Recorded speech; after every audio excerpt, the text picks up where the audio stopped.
मतलब अब ये होने लग गया है इस टूर्नामेंट के अंदर कि इस तरीके से रन्स बनेंगे, इस तरीके से रन्स पहले बैटिंग करते हुए बनेंगे और इस ढंग से रन्स चेज होंगे।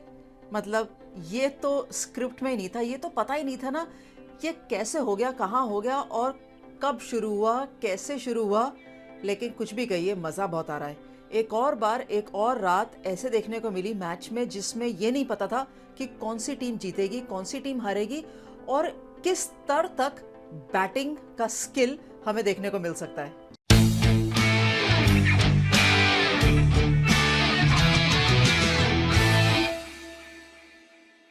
मैं बात कर रही हूँ गुजरात और मुंबई के मैच की, क्योंकि वन आफ्टर अनदर, एक के बाद एक, पहले अंतिम गेंद पर मैच खत्म हो रहे थे। अब इस तरीके से मैच खत्म हो रहे हैं कि अगर आखिरी ओवर में 10 रन नहीं, 12, 13, 14 रन भी चाहिए तो भी चेज हो जाएंगे।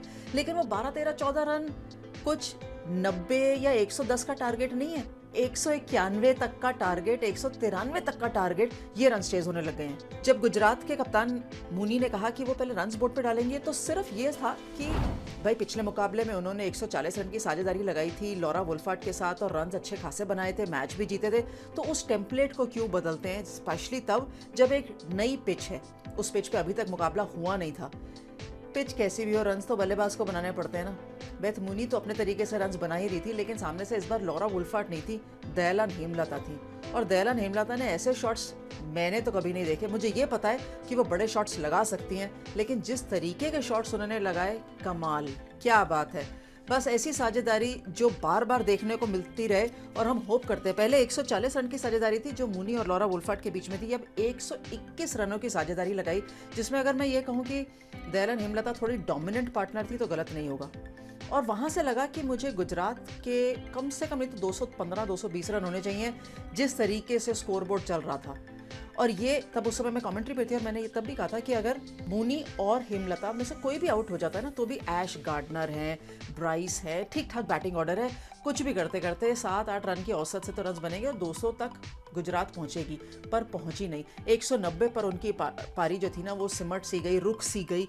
तो कम से कम ये लगा होगा मुंबई के बैटर्स को कि चलिए 200 का आंकड़ा तो नहीं ना पार करना।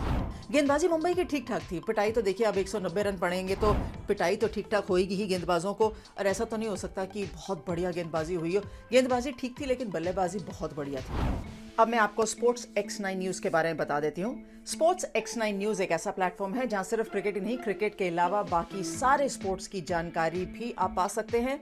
तो इंतजार बिल्कुल मत करिए, डिस्क्रिप्शन में दिए गए लिंक पर क्लिक करिए और स्पोर्ट्स X9 न्यूज़ का मजा उठाइए। अब जब चेज में आएंगे तो मुंबई को भी तो उसी तरीके से बल्लेबाजी करने की जरूरत रहेगी, और ये कप्तान हरमनप्रीत कौर से ज्यादा कौन जान सकता है। लेकिन हरमन तब डगआउट में बैठी थी, बिल्कुल मुझे ऐसा लग रहा था विजुअलाइजेशन कर रही थी, हेलमेट, ग्लव्स और अपने पूरा तैयार होकर कि नेक्स्ट टू बैट इन है। और जो वो तैयारी कर रही थी ना, वो लग रहा था देख के कि आज वो बिल्कुल सही जोन में है और एक लंबा नॉक देखने को मिल सकता है। लेकिन उसके पहले जो हेली मैथ्यूज और यस्तिका भाटिया ना, उनसे भी नॉक की आवश्यकता थी और वो थोड़े ग्लिम्सेस में मिली।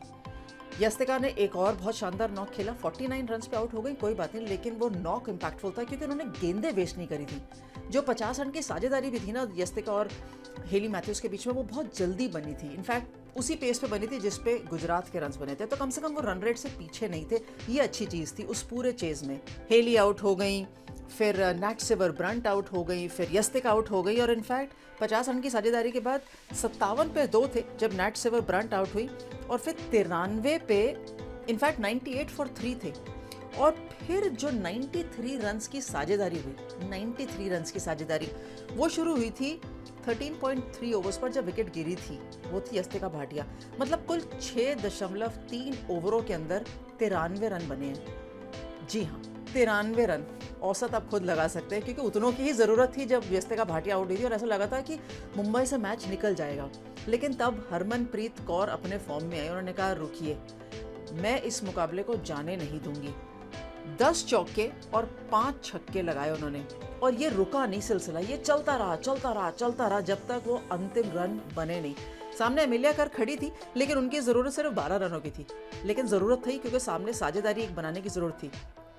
एक समय ऐसा लगा था जब मैदान में ना रनों की बौछार हो रही है, और एक टाइम पे जो थी वहाँ पर ग्राउंड में से स्प्रिंकलर्स भी शुरू हो गए, बारिश होने लग गई।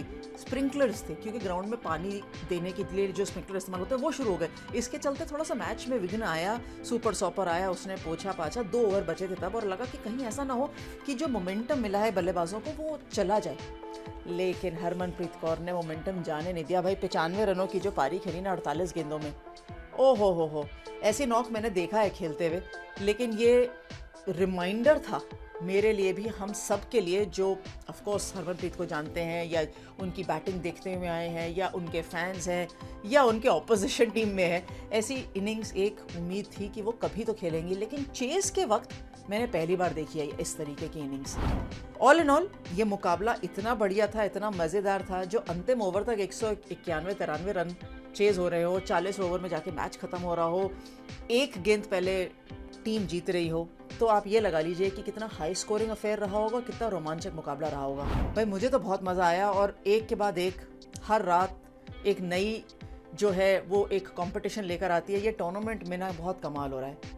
एक अच्छी चीज़ और ये भी हो रही है कि भारतीय खिलाड़ी जो है ना अपना योगदान दे रहे हैं, अपनी प्रेजेंस क्रिएट कर रहे हैं। पिछले सीजन जैसे अंतर्राष्ट्रीय स्तर के खिलाड़ी थे, वो सीजन में वो अपना एक इम्पैक्ट क्रिएट कर रहे थे, इस बार भारतीय खिलाड़ी कर रहे हैं। उसके बारे में एक अलग से प्रोग्राम करेंगे। अभी सिर्फ एंजॉय करते हैं टूर्नामेंट को। मुंबई जीती, एंजॉय करिए। पहले गुजरात जीती थी, वो भी एंजॉय करिए। जो भी अच्छा खेल रहा है हम उसकी स्किल और उसकी जीत एंजॉय करेंगे।